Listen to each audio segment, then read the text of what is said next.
All right, so in this lesson, we're going to take a look at zoning using zone portals. So we're going to take a practical look at how you can use this to optimize your own levels. Right, what we're going to do is take a finished map, actually one of the ones that ships with the game, take a look at the central part of this map, and see how we would go about zoning that. Taking a look at, if you had a finished map, how would you go about zoning part of it? Okay. Now, yes, the end result of this is going to be similar to how the map originally was, but this is the basically how you would go about doing that. Okay, so kind of a workflow sort of thing. Right. Now, taking a look at this part of the map, the first thing we have is kind of a doorway to this area, which, I mean, that would make a great place to go and throw a zone portal. Right.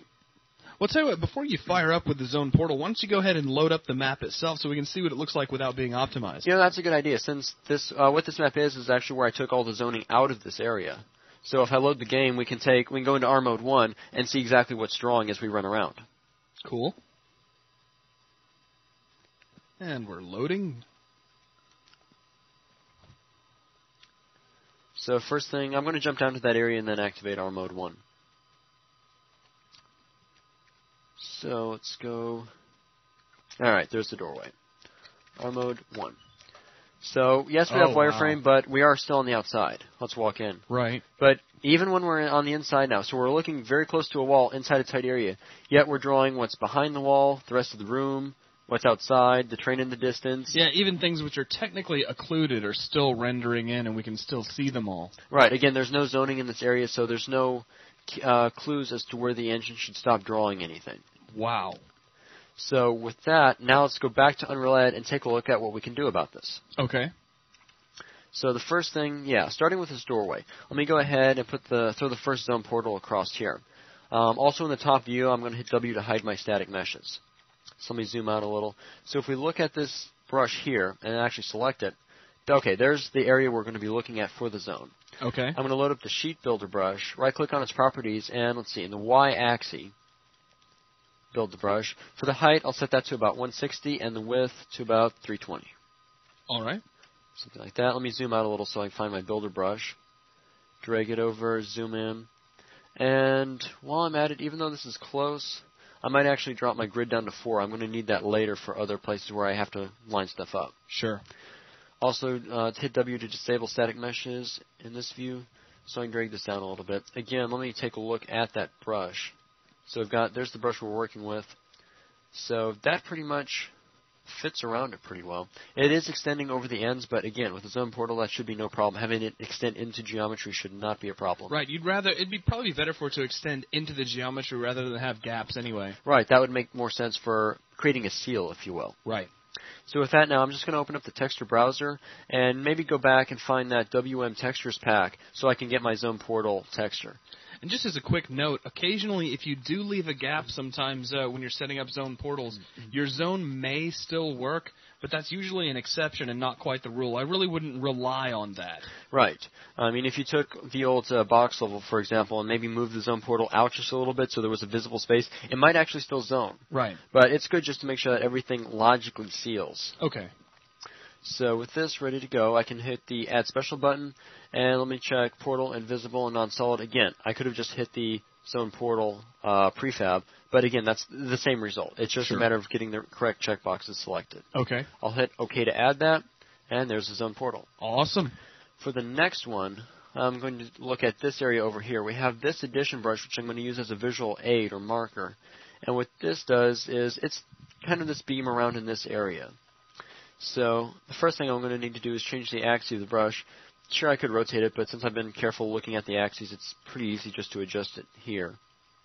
Let me go and drag that over, and of course I'm going to have to widen it out some too. Maybe widen it out to about 448, and up the height to maybe 168 to fill the hallway out like it's supposed to. Okay. So drag this in, line it up. That looks good. Let me check the front view again and make sure it's lined up just to the floor and to the ceiling. So far that looks good, so I'm going to go ahead, go back to Add Special, hit OK. So we've got that one. Same thing on the other side. Got another brush I can use kind of as a visual aid. Add Special, OK, and there we go.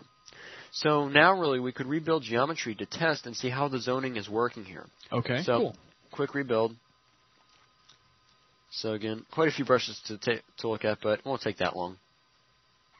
Now, to test this, I'll simply activate the zone portal view and check it out. From outside, dark blue.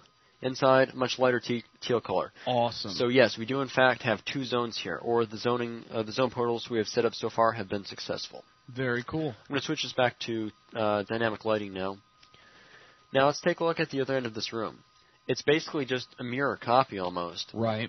So what I could do is just grab both of these, Control W to duplicate them, and simply line them up on the other side of the room. That'll save some time. And again, same thing with the doorway. Since I've got the height correct, and when you duplicate it only adjust in the X and Y, the Z is still fine. So all I have to do is simply drag in the top view, line it up, and all is good. Something like that should work.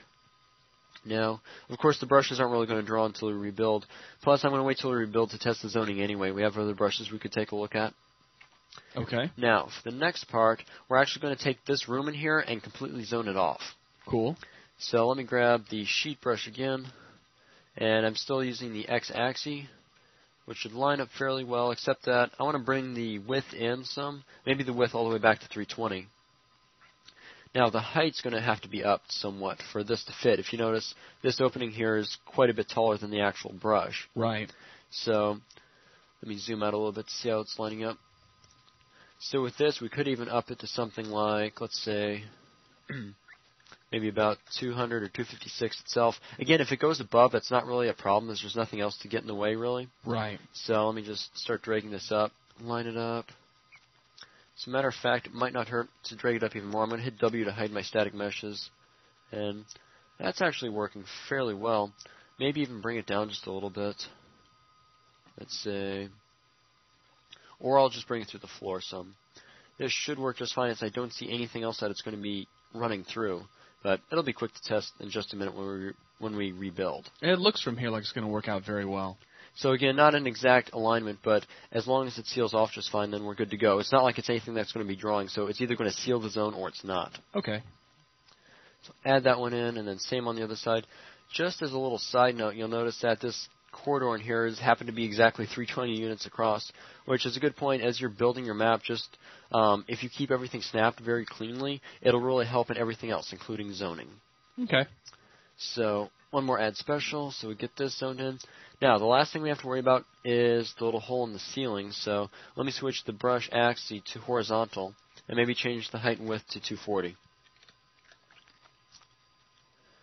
So with 240, that should more than cover the opening here. Just align that in a little bit, like such.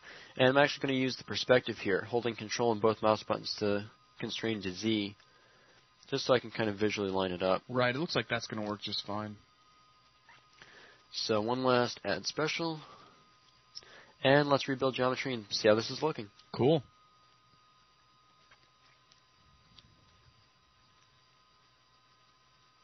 So turn on the zone view. So we definitely have a zone in here. Pink inside, a lighter pink on the outside. So it's actually kind of maroon inside that. Then purple, then teal, then pale purple, lavender, I guess. Back and then outside. Blue on the outside. And if we go all the way back to the front room, it should be... Okay, yeah, like we checked. So we do, in fact, have everything zoned off just fine. Yep. So at this point, I'm going to go ahead and launch into the game. Now, I know I didn't rebuild the lighting or anything, but again, we're going to be dropping into a wireframe to test. So. Right, so it doesn't really matter.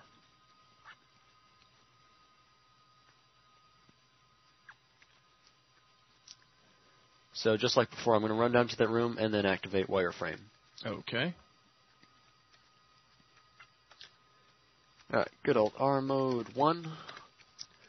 So far, hey, look at that. Oh, wow. The moment we get inside, any zone we don't see into doesn't draw. Like that whole center room isn't drawing. And as we look around, various parts of the hallway start to disappear. So you see all kinds of stuff disappearing as we move around. So only until we walk into an area does that area start to draw. So this is definitely much more efficient as we have this whole area basically keeping track of where we are almost. Right. And only drawing what's absolutely necessary. That just rocks.